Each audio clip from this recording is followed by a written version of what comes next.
Hello everyone. Uh, we are a group of four. I'm Anshuman Biswal, and in my team I have Utkarsh Bharadwaj, Amartya Thakur, and Himagni Mishra. Our project is instant disinfection and sanitization robot. These are all the components which were used in this project, and I'll be taking you through a short demonstration of how each of these components work, and I'll be also showing you the simulation output as well as the demonstration of the autopilot system which we have used in our project. This video is divided into three parts. First part will be seeing all the components we are working with, as well as I'll be giving a brief explanation and description of all these components, and then we'll be seeing the actual simulation output in the system. Now coming to the frame of the robot or the body of the robot, we have used the PVC pipes as our go-to solution.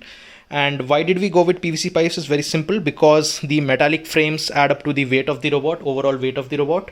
And then if you are adding metal parts, you have to join those metal parts using welding, obviously. So that will add up to the total weight of the robot, and then you have to recalculate the motor torque, because again that motor needs to be very heavy and it has to drive the whole metallic frame. So we just went with the PVC part because these are very lightweight and very strong and durable. As you can see, these are some 18 millimeter diameter pipes which are very easy to drill. So very easy to drill holes into these pipes, and you can add the fixtures.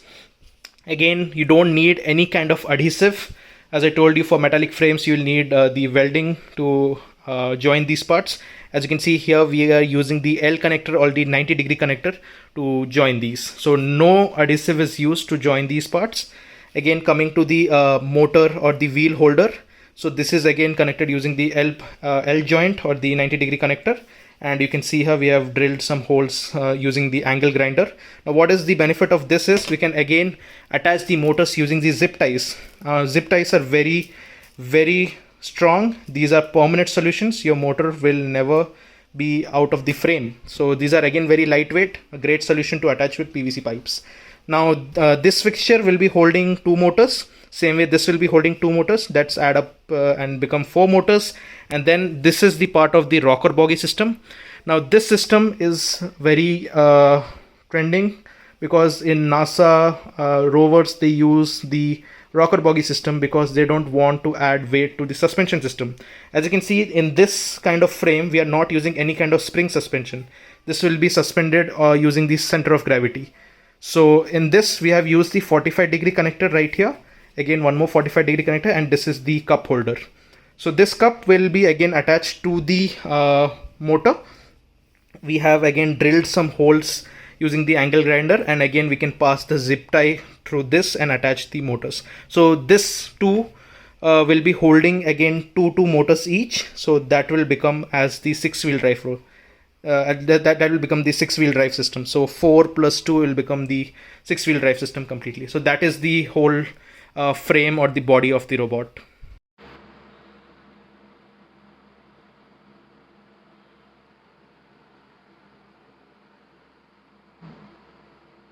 So now this is our power system which will be driving the motors in the robot. So this is a lithium polymer battery. As you can see, this is having 11.2 volts at 2200 milliamp hour.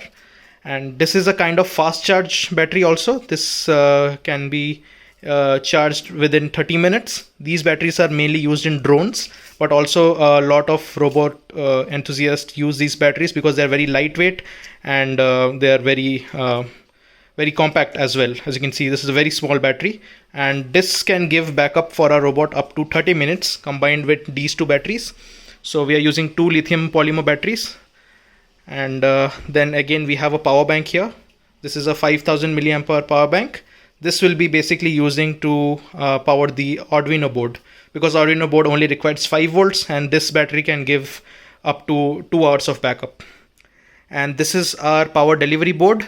As you can see, we have the USB port as well as the DC jack, and this has some onboard power electronics components which will be again used for the fast charging of these two batteries, as well as giving power to the motors as well.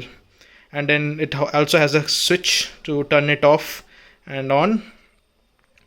and this is our battery or low voltage indicator. So low battery or low voltage indicator, this is directly connected to the LiPo or the lithium polymer battery using these 4 pins. As you can see here, there are some wires. Now these wires will be going through these header pins, and this will indicate whether our battery is low, and this is having 2 high sounding buzzers, so we will be able to replace the battery in case of any low voltage or battery failure. And again, this is the wire which can be connected to the power bank, and again powering the Arduino board.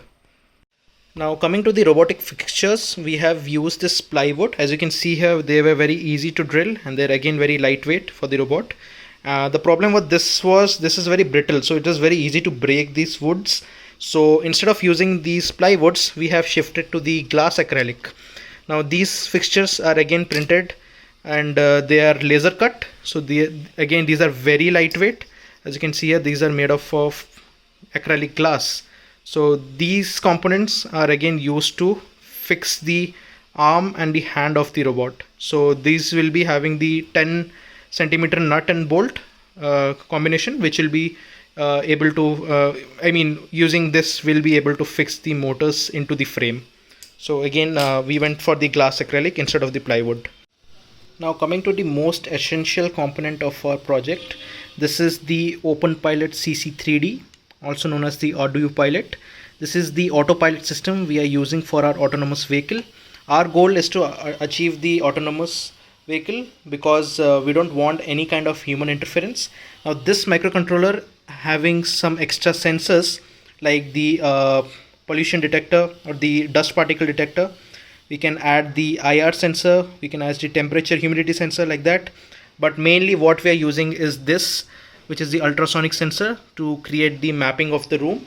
Using this sensor with the OpenPilot CC3D, we'll be able to map the room first, and then next time when we're leaving the robot, it knows where the obstacle is, so it is on its own without any human interference.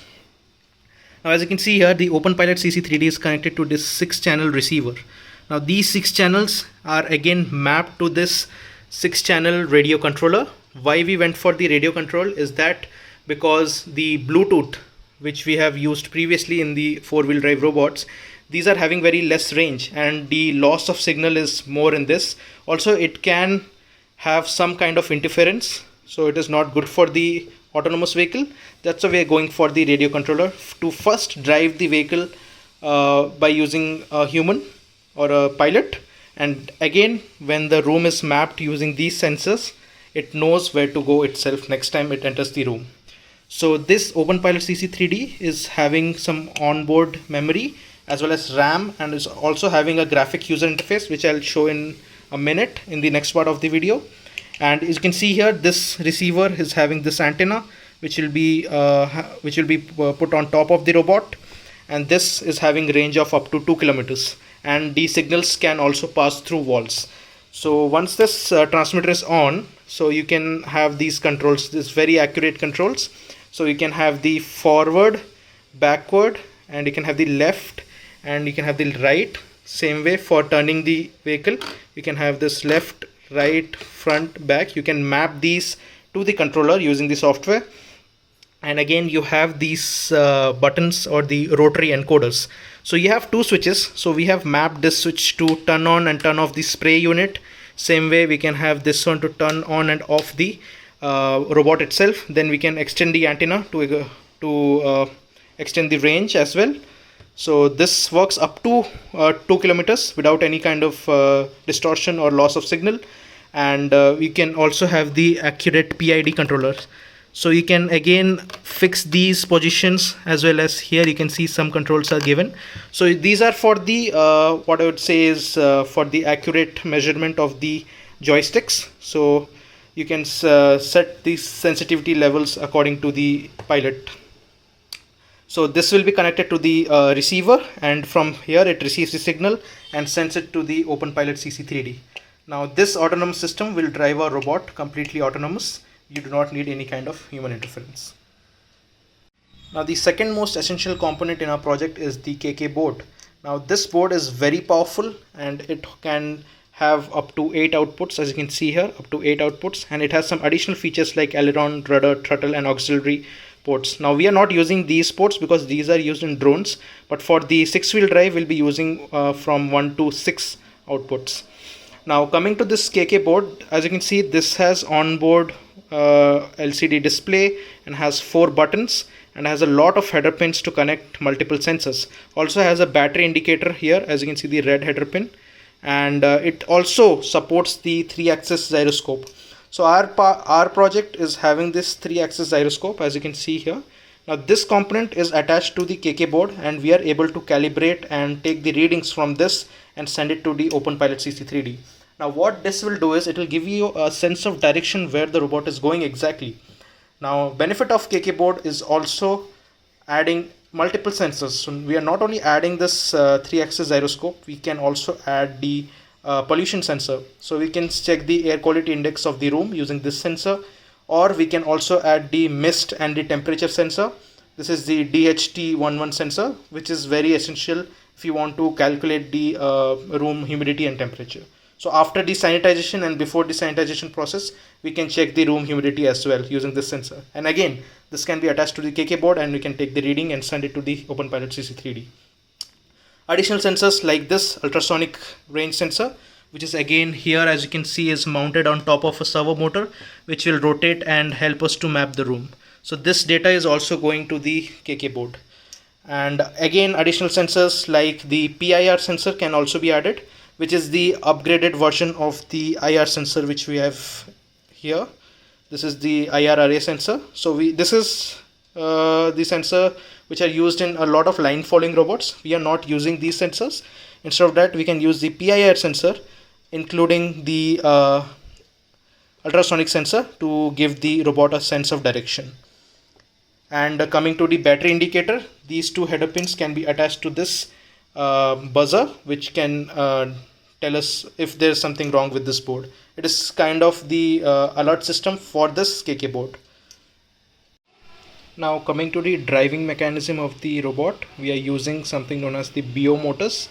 Now these motors are plastic geared BO motors. They are having up to 300 RPM and they produce a torque of 7.2 Newton meters. Now these motors are very powerful and very lightweight. These are perfect for the 6-wheel drive robots. As of now, you can see here there are 4 motors. All are again 300 RPM plastic geared BO motors. Now to drive these motors, we are using the Arduino Uno, which is the microcontroller of choice for our project. And this is connected to a motor driver shield, which is not available here, but that motor driver shield sits on top of this motor. And again, that shield is again using some kind of power electronic component to send the power to these motors. And these motors are connected to the OpenPilot CC3D, which can be controlled over the transmitter.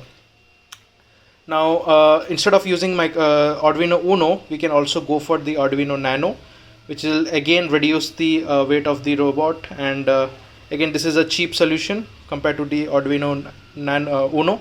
This Nano has the same capabilities. This can also be used to control these 4 or up to 6 BO motors. And we are again using standard breadboards to mount all these components on top of the motor using the jumper wires. These are male to male and male to female jumper wires, and we can also use these hookup wires to connect these motors and solder them to the board directly.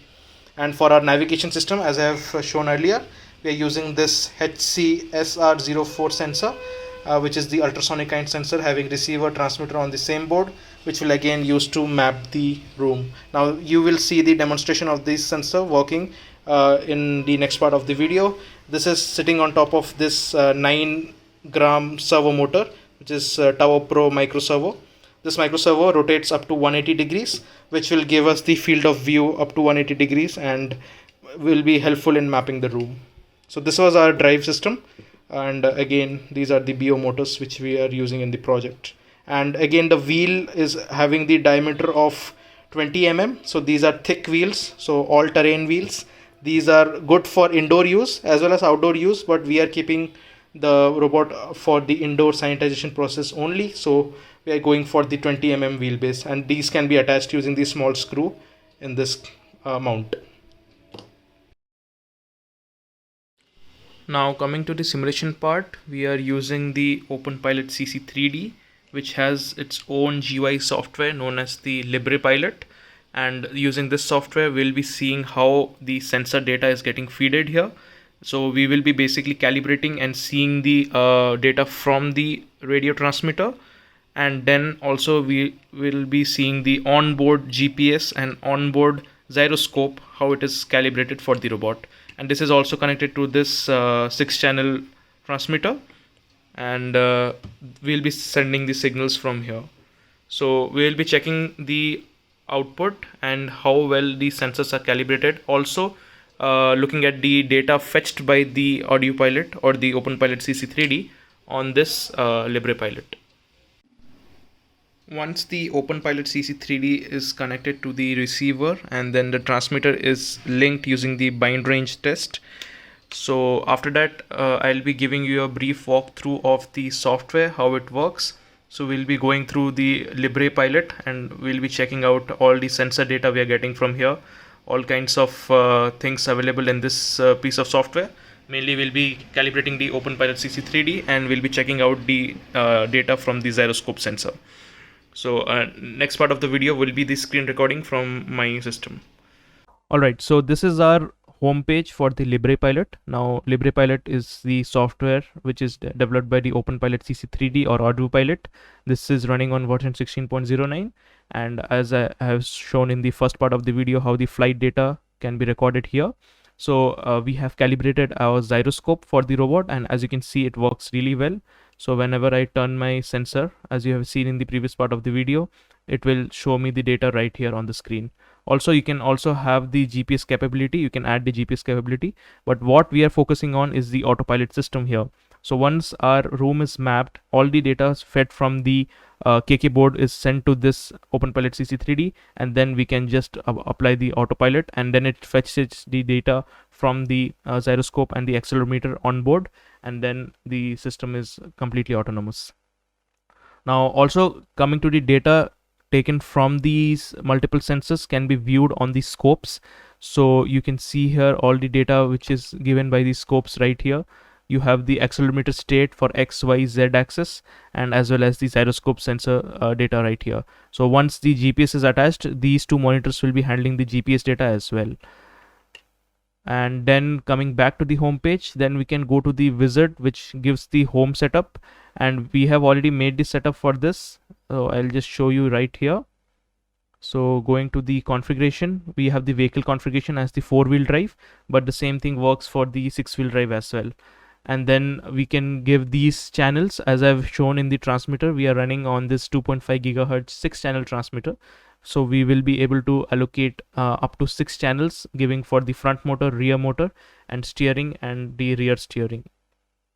So since this is a rocker bogie system and a 6-wheel drive, these two motors don't have to be attached to the axle to turn. Simply we can turn the sideways motors of 2, like instead of turning the single motor, we can turn both the motors out of the 6-wheel drive, and then the vehicle turns left. Same way applies to the right side. Instead of turning the single motor through the axle, we can turn both these motors and then it will turn right. And again, this car is having the advanced level of calibration right here. So these throttle curves can be calibrated as per the user or the pilot, and then once the vehicle is autonomous, these all values will be given from the KK board. Coming to the inputs, we have the accessories. We can add these accessories right here. So any extra channeling you need for our project will be using the spray unit. So the spray unit channeling is given through this panel. And coming to the stabilization, you can see here we have some settings and advanced settings right here. So these stabilizations are basically for the gyroscope. So in case you want to calibrate your gyroscope manually, you can do that right here, or it does it for you itself. And the OP-Link is not activated yet because we haven't added any GPS module, so this will be blank right here. Coming to the individual motor outputs, you can see here you can give the mode in PWM or one shot, or even you have the multi-shot option. So whatever the configuration we are using, up to 6 means we'll be going for this. So at 50 Hertz we can give the configuration right here, and individual motors can be calibrated using this panel right here. And coming to the hardware, as you can see here, we are just using the receiver port with PWM, and then GPS is not attached, so there will be no telemetry data.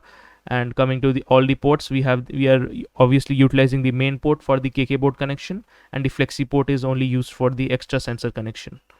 So that was our OpenPilot CC3D.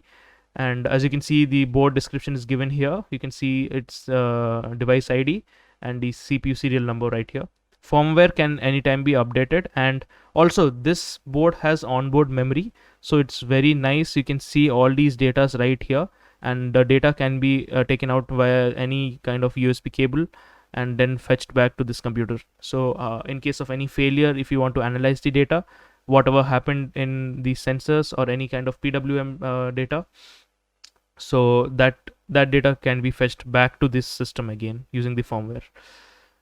And coming to the throttle and this thing, so as you can see here, if I turn on the autopilot right here, which is for the explain mode, so right now this board is connected to the host 00, and I mean to my local host, and the port number remains this. So you can see here I can calibrate and scale one by one if I want to change the throttle like this, and give controls through my computer as well. So front, back, left, right, all those functionalities can be given through the UDP or the GCS control. And also it gives us the functionality to choose from the user defined options, so I can change the positions as per the user and give my scaling or the throttle control right from the system. Alright, so that was all about the Libre Pilot. In the next part, we'll be seeing how the radar system works for our project. To check the onboard gyroscope data, we just have to navigate to this panel known as flight data. And then we will have the console somewhat like this. And then to test it, we can just simply pick up the controller and we can just see how it moves. So if we turn it down, then it will respond the same way on the screen, same way for the right turn and the left turn, and also the down. So all the data could be seen through this gyroscope, and in the screen recording you can also see the graph plotted from the gyroscope, and using that data you can calibrate how well this gyroscope works. Yeah.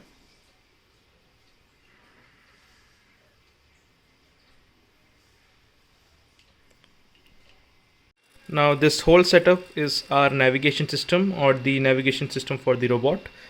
So we are using this SR-HC04 sensor, which is the ultrasonic range sensor, which is having the both transmitter and receiver, which is attached on top of this 9-gram micro servo. And again, this is powered by the Arduino board. So we are running the C program on this Arduino Uno.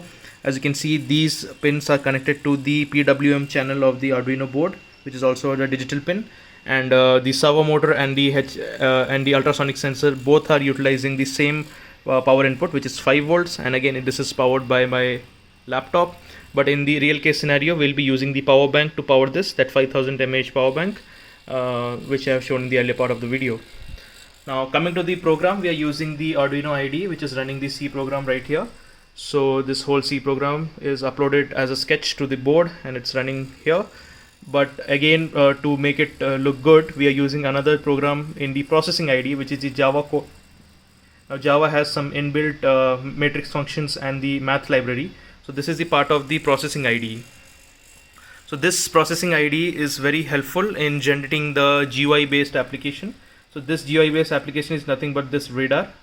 When I click run, it's going to generate this radar for me. As you can see, it is giving me 3 things, which is the object in range or out range, the angle and the distance. So when an object appears in front of the robot, you can see the red lines there, and you can see the distance dynamically changing there. So I'm going to keep my hand again there, and you can see 32 centimeters or maybe near to this, so 2 centimeters. I'm going to take it a little more far, again closer. So as you can see, those red lines and the green lines somewhat look like a sonar or a Doppler radar. So this will be very helpful in mapping our room. So when our robot is completely autonomous, we need to send the robot to a room, taking the real estate room which is having one bedroom or maybe two bedrooms. So we just leave the robot there and it will easily map the room according to this radar. So it will map wherever the objects are there, and next time when the robots go there, like if I keep the object right here, or just if I take the simple object and keep it here, so it will know where these objects are and it will start mapping these and sending the same mapping data to the autopilot system, so which is the OpenPilot CC3D. So this is the program, the Java code we are running on processing ID. So this is our navigation system.